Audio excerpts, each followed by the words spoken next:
In the flickering torchlight of an underground chamber, hidden beneath the bustling streets of ancient Athens, an initiate stands trembling. The mysterious kykeon drink courses through their veins as they witness the divine drama unfolding before them. The descent of a god into the underworld, his suffering, death, and triumphant return. This is no ordinary theatrical performance. It is a sacred mystery, a ritual enactment of cosmic death and rebirth that will forever transform the initiate's understanding of mortality. 2 centuries before the birth of Jesus, Greeks were already participating in resurrection mysteries that promised spiritual transformation and life beyond death. What if the story that shaped Western civilization, the death and resurrection of Jesus, was not as unique as we have been led to believe? What if this narrative emerged not in isolation, but as part of a rich tapestry of Mediterranean resurrection traditions? Behind the carefully constructed walls of Orthodox Christianity lies a hidden connection, a secret lineage linking the Jesus narrative to the ancient Orphic mysteries of Greece. This connection does not diminish the significance of the Christian tradition, but rather enriches our understanding of how spiritual wisdom flows across cultures like underground rivers, surfacing in different locations, yet carrying the same transformative waters. Imagine standing at the intersection of 2 great spiritual traditions, one publicly venerated, the other purposefully hidden. The veil between them appears solid to the casual observer, but for those with eyes to see, it becomes translucent, revealing striking parallels in symbols, practices, and cosmological understandings. The dying and rising God, the sacred meal, the promise of salvation through divine suffering, the transcendence of death. These elements form the spiritual DNA shared between Christianity and the Orphic mysteries, suggesting not coincidence but connection. As you journey deeper into this exploration, you will discover that these parallels are not superficial similarities, but profound resonances that challenge conventional understandings of religious development. The boundaries we have constructed between pagan and Christian, between mystery cult and revealed religion, begin to dissolve, revealing a more complex, more interconnected spiritual landscape than Orthodox history acknowledges. This is not a journey of debunking, but of deepening, not of destroying faith, but of expanding our understanding of how divine wisdom has manifested across different cultural contexts. What awaits you in this exploration is not mere historical curiosity, but a recognition that may fundamentally transform your relationship with ancient wisdom traditions. By understanding the shared mystical core beneath seemingly different religious expressions, you gain access to spiritual technologies that transcend doctrinal boundaries. Techniques for consciousness transformation that have been preserved in fragmented form across traditions, but regain their power when reconnected to their original context. The Orphic mysteries and early Christianity, once viewed through the lens of their shared elements, reveal themselves not as competitors, but as variations on a universal theme: the human encounter with transcendence and the transformation that follows. Between these traditions flows a current of esoteric knowledge about death, rebirth, and the divine nature hidden within the human form. This current, though often pushed underground, has never ceased flowing. It continues today, waiting to be rediscovered by those willing to look beyond conventional boundaries in search of a more unified understanding of humanity's spiritual heritage. To understand the profound connections between Jesus and the Orphic mysteries, we must first situate ourselves within the complex religious landscape of the Mediterranean world during the Hellenistic period, a time of unprecedented cultural exchange, religious syncretism, and spiritual experimentation, stretching roughly from Alexander's conquests in 323 BCE to the rise of Christianity. The collapse of traditional Greek city-states and the emergence of vast empires created conditions where religious ideas traveled rapidly across previously separate cultural zones. Alexandria in Egypt emerged as the intellectual crossroads of the ancient world, housing an unprecedented library and attracting scholars who synthesized Egyptian, Greek, Jewish, and Persian wisdom traditions. This cosmopolitan environment fostered religious innovation that transcended ethnic and cultural boundaries, creating new spiritual possibilities that appealed to individuals rather than tribal or civic identities. Within this dynamic religious ecosystem, mystery religions occupied a special place. Unlike civic cults focused on public rituals for community welfare, mystery traditions offered personal transformation through direct experiential encounters with divinity. The term mystery derives from the Greek mysterion, referring not primarily to puzzles or secrets, but to transformative experiences that could not be adequately conveyed through words alone. As classicist Walter Burkert explains in Ancient Mystery Cults, these traditions promise participants a change of mind through experience of the sacred, fundamentally altering their relationship with mortality. The Orphic tradition specifically emerged as a distinctive current within Greek religious life around the 6th century BCE, though its mythic origins reach back to the legendary figure of Orpheus, musician, poet, and mystic, who journeyed to the underworld to retrieve his beloved Eurydice. Historical evidence for Orphic practices comes from gold tablets found in graves across the Greek world, dating from the 5th century BCE through the 2nd century CE. These tablets contain instructions for the deceased's journey through the afterlife, suggesting initiates received special knowledge that would guarantee favorable treatment after death. Central to Orphic theology was the myth of Dionysus Zagreus, son of Zeus, who was dismembered by the Titans only to be reborn through the intervention of his father. This divine death and rebirth became the mythic template for human spiritual transformation. According to Orphic cosmology, humans contained both Titanic and Dionysian elements, both the destroyers and the divine victim. Through proper initiation and ritual purification, the Dionysian divine spark could be liberated from its Titanic imprisonment. Parallel to the development of Orphic mysteries, Judaism was undergoing its own transformations in the Hellenistic period. The traditional view that Judaism remained hermetically sealed from Greek influence has been thoroughly dismantled by contemporary scholarship. Works like Martin Hengel's Judaism and Hellenism demonstrate extensive Greek philosophical influences on Jewish thought, particularly in Alexandria, where the Hebrew scriptures were translated into Greek, the Septuagint, facilitating cross-cultural religious exchange. By the 1st century BCE, apocalyptic and mystical currents within Judaism, particularly evident in texts like the Book of Enoch and the Dead Sea Scrolls, show striking parallels with Greek mystery traditions in their concern with astral immortality, divine mediator figures, and transcendent salvation beyond traditional religious observance. These developments created fertile soil for spiritual innovations that would eventually crystallize in early Christianity. Archaeological evidence further illuminates the religious environment from which Christianity emerged.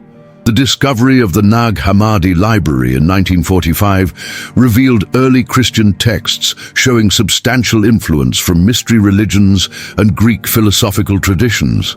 Similarly, the Dead Sea Scrolls demonstrate that some Jewish communities had already developed concepts of a suffering Messiah and cosmic dualism that would later become central to Christian theology. Perhaps most significantly, the Roman Empire actively encouraged religious syncretism as a matter of imperial policy. Emperor Augustus promoted the revival of ancient religious practices while simultaneously allowing the free flow of Eastern mystery cults throughout the empire. This created a religious marketplace where traditions borrowed freely from one another, adapting to local conditions while maintaining distinctive identities. Christianity emerged within this complex religious ecosystem, not in isolation, but in dynamic conversation with multiple spiritual currents. Contemporary scholarship has moved beyond outdated models that treated religions as hermetically sealed entities.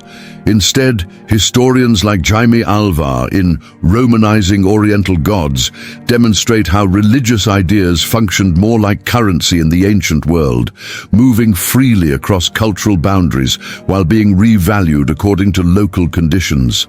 The Jesus movement developed not in opposition to this environment, but as a creative participant in it, drawing from multiple traditions while synthesizing them into something genuinely innovative. This historical context invites us to reconsider the relationship between early Christianity and the Orphic mysteries, not as one of opposition, but of connection. Not as competitors, but as different expressions of a shared religious impulse toward personal transformation through divine suffering and transcendence of death. Within this nuanced historical framework, we can now explore the specific parallels that suggest deeper connections than conventional religious history has acknowledged. With this contextual foundation established, we can now explore the core parallels between the Orphic mysteries and early Christianity, revealing surprising connections that challenge conventional religious boundaries. These connections operate at multiple levels, from mythic structures and ritual practices to ethical teachings and cosmological understandings, suggesting not superficial borrowing, but deep structural resonances between traditions. The most striking parallel centers on the dying and rising god motif central to both traditions. In Orphic mythology, Dionysus Zagreus, son of Zeus, is dismembered by the Titans but restored to life through divine intervention. This divine death and resurrection becomes the mythic template for human salvation. Similarly, Jesus, identified as God's Son, undergoes suffering, death, and resurrection, establishing the pattern for Christian salvation. Both divine figures function as cosmic mediators whose suffering creates the possibility of transcending death. This structural similarity extends beyond basic narrative to specific symbolic details. The Orphic Dionysus is often depicted with wine and grapevines, while Jesus identifies himself with these same symbols. I am the true vine, John 15:1, and transforms water into wine as his first miracle. Both traditions connect their central divine figure with wine as a substance that transforms consciousness and mediates between ordinary and non-ordinary states of awareness. The ritual consumption of wine becomes not merely symbolic, but a technology for encountering divinity directly. Archaeological evidence strengthens these connections. In the Roman catacombs, early Christian art frequently depicts Jesus with imagery previously associated with Orpheus, portrayed as a shepherd playing a lyre and taming wild beasts.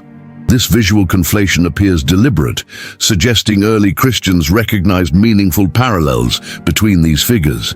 Art historian Robin Jensen's work, Understanding Early Christian Art, documents how early Christians freely adapted pagan imagery, particularly Orphic symbols, to express their understanding of Jesus' role. The ritual practices of both traditions reveal further connections.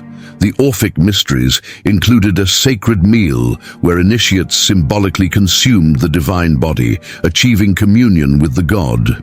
Early Christianity similarly centered on the Eucharistic meal, where participants consumed bread and wine identified as Christ's body and blood. Both ritual meals functioned as technologies for transcending ordinary identity and achieving divine identification. The Gospel of John particularly emphasizes this consumption of divine substance. Unless you eat the flesh of the Son of Man and drink his blood, you have no life in you. John 6:53. Language that parallels Orphic sacramental understanding. Beyond these ritual similarities, both traditions emphasized purification and moral transformation as prerequisites for salvation. The Orphic way of life entailed specific dietary restrictions, particularly vegetarianism, ethical practices, and ritual purifications designed to liberate the divine spark trapped within material existence. Similarly, early Christianity emphasized moral transformation, ritual purification through baptism, and communal ethical practices that distinguished believers from the surrounding culture. Both traditions understood salvation not as mere intellectual assent, but as comprehensive transformation of one's way of being in the world. Cosmologically, both traditions shared a tiered understanding of reality that transcended simple dualism. Orphic teachings proposed multiple levels of existence through which the soul journeyed, requiring specific knowledge to navigate each realm. Similarly, early Christian texts, particularly those with more esoteric leanings like the Gospel of John, present salvation as involving passage through multiple cosmic levels, with Jesus serving as guide through these territories. This cosmological similarity suggests shared understanding of reality's multidimensional nature. The concept of anamnesis, sacred remembrance, forms another crucial parallel.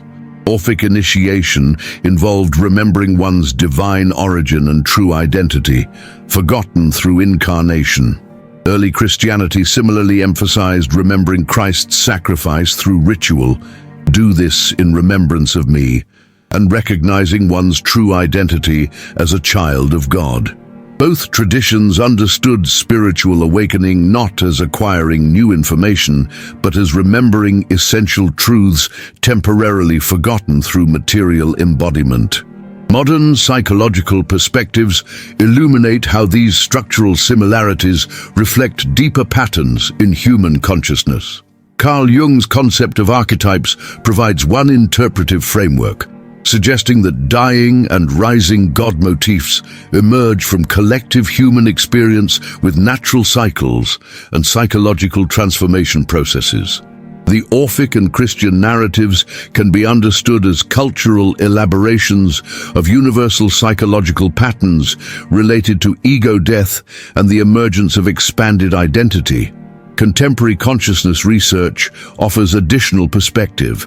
Studies of non-ordinary states of consciousness at institutions like Johns Hopkins University demonstrate how certain experiences, including encounters with death and rebirth, appear across diverse cultural contexts. The consistency of these experiences suggests they reflect intrinsic potentials of human consciousness rather than purely cultural constructions. Both Orphic and Christian traditions can be understood as sophisticated frameworks for interpreting and integrating these universal consciousness experiences. Linguistically, the terminology of rebirth appears in both traditions in ways that suggest more than metaphorical connection. The Orphic tablets instruct initiates to identify themselves to underworld guardians as a child of earth and starry heaven, but my race is heavenly. Similarly, Jesus tells Nicodemus, "No one can see the kingdom of God without being born again." John 3:3. Both traditions understand spiritual transformation as a form of rebirth that transcends biological generation, establishing new identity through direct divine connection. Perhaps most significantly, both traditions contain the revolutionary concept that humans possess a divine element capable of transcending death. The Orphic gold tablets contain the remarkable instruction for initiates to declare to underworld guardians, "I am a child of earth and starry heaven, but my race is heavenly." This assertion of divine identity parallels early Christian understanding expressed in texts like 2 Peter 1:4, which speaks of becoming participants in the divine nature. Examined together, these parallels reveal not merely superficial similarities, but deep structural connections that suggest a shared mystical current flowing beneath distinct religious expressions. This does not reduce either tradition to the other, but rather illuminates how universal spiritual insights manifest through different cultural forms, while maintaining consistent transformative potential. The connections between Orphic mysteries and early Christianity represent not historical accidents, but expressions of perennial wisdom about death, rebirth, and the divine potential within human consciousness. These connections invite us beyond simplistic either-or thinking about religious traditions. Rather than seeing Christianity as either wholly unique or merely derivative, we can recognize how spiritual innovation occurs through creative synthesis of multiple traditions. The Jesus movement's genius lay not in creating entirely new concepts, but in reconfiguring existing spiritual technologies into a uniquely accessible form that transcended ethnic and cultural boundaries, democratizing mystical insights previously reserved for initiates. For contemporary spiritual seekers, these ancient connections offer practical applications that transcend doctrinal boundaries, providing technologies for consciousness transformation drawn from the shared wisdom of both traditions. These practices create bridges between intellectual understanding and direct experience, allowing you to engage with these ancient mysteries as living traditions rather than historical artifacts. Begin with the practice of symbolic death and rebirth through visualization. Find a quiet space where you won't be disturbed. Sit comfortably with spine erect and eyes closed. Visualize yourself descending into darkness, a symbolic catabasis or underworld journey. Allow yourself to experience the dissolution of your ordinary identity. Everything you think you are gradually dissolving into darkness. When this dissolution feels complete, imagine a point of light emerging from the absolute darkness, gradually expanding until it fills your entire awareness. This light represents the divine spark within, transcending death and limitation. Maintain awareness of this light for several minutes before gradually returning to ordinary consciousness. This practice, rooted in both Orphic and Christian contemplative traditions, engages psychological processes that modern neuroscience confirms can reconfigure neural pathways.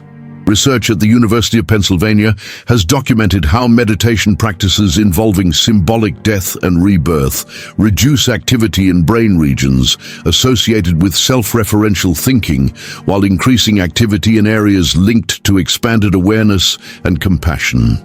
Regular practice creates lasting changes in identity structures, reducing fear of death and enhancing capacity for compassionate action.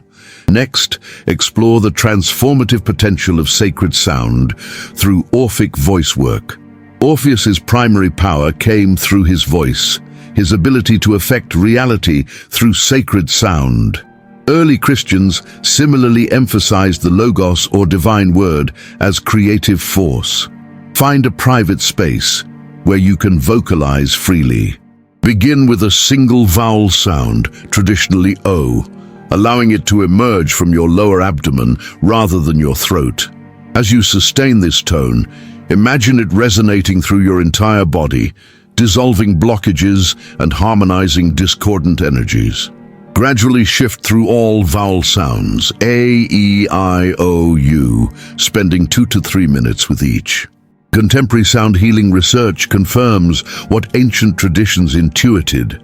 Specific frequencies affect consciousness and physiological functioning in predictable ways.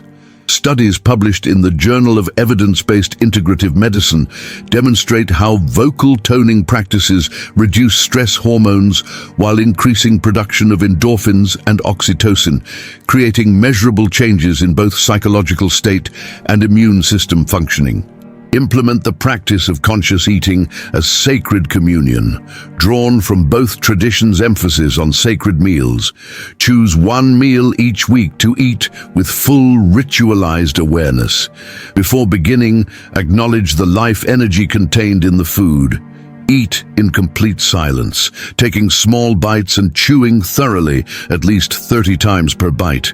With each swallow, visualize the food's essence being incorporated not just into your physical body, but into your spiritual nature, nourishing the divine spark within.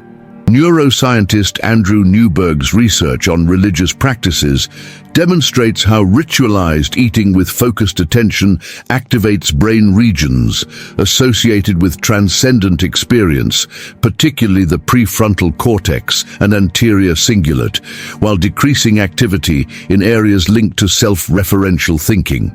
This creates neurological conditions conducive to experiences of unity and transcendence.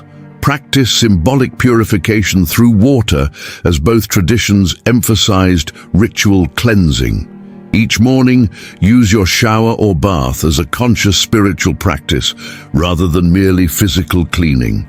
As water touches your body, visualize it removing not just physical impurities, but psychological and spiritual ones as well. Resentments, fears, attachments, and limiting beliefs dissolving and flowing away. Conclude by visualizing yourself filled with clear light, purified and renewed.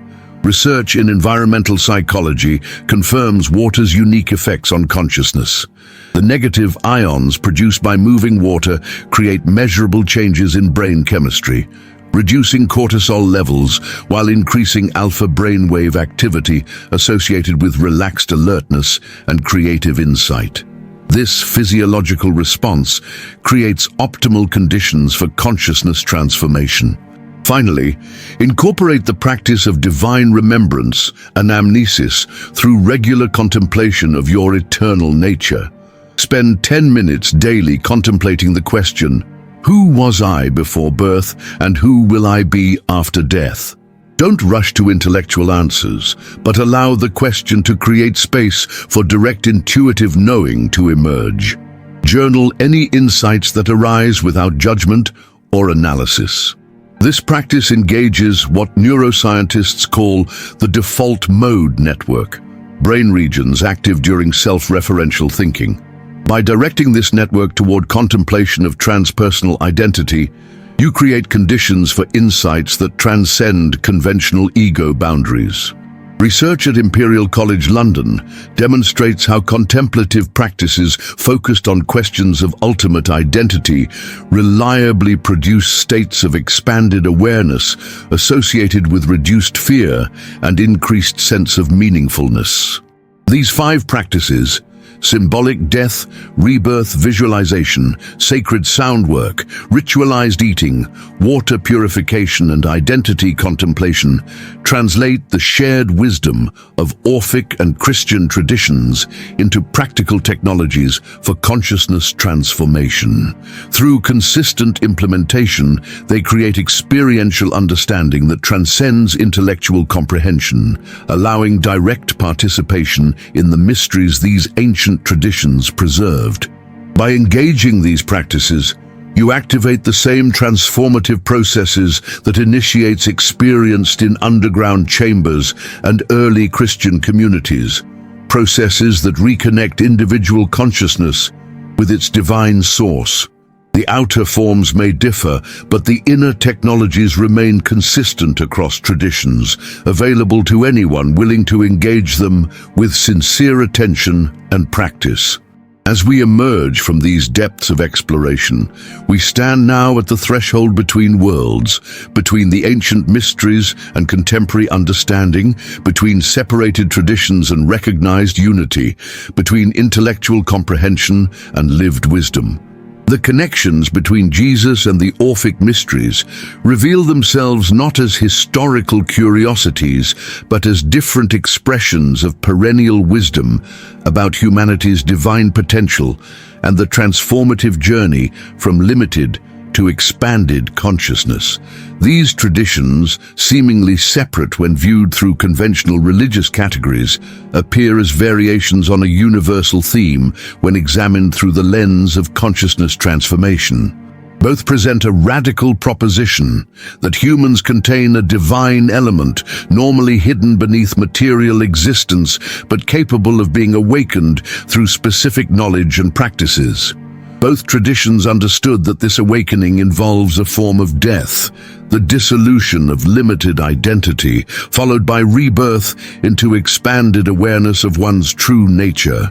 What emerges from this exploration is not the reduction of Christianity to Greek mystery religion or vice versa, but recognition of a deeper current flowing beneath both, a current of direct mystical knowledge about consciousness transformation that manifests through different cultural expressions while maintaining consistent transformative potential.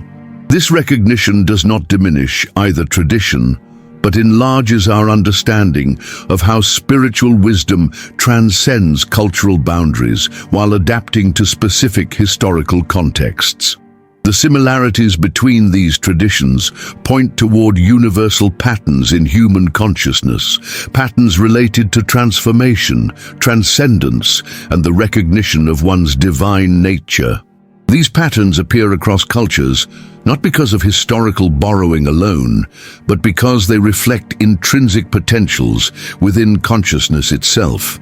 Different traditions provide different maps of the same territory, the territory of expanded awareness that transcends conventional identity and the fear of death. For contemporary seekers, this recognition offers liberation from artificial boundaries that have separated wisdom traditions that share common mystical cores. When we recognize the shared spiritual technologies preserved within different religious expressions, we gain access to a more comprehensive understanding of consciousness transformation, one that integrates insights from multiple traditions without reducing any to the others. Perhaps most significantly, this exploration reveals how spiritual wisdom never truly disappears, but rather changes form, flowing like an underground river that occasionally surfaces in different landscapes while carrying the same essential waters. The mysteries of Orpheus and the teachings of Jesus represent different surfacings of this perennial current, providing distinct yet complementary vocabularies for articulating the journey from limited to expanded consciousness.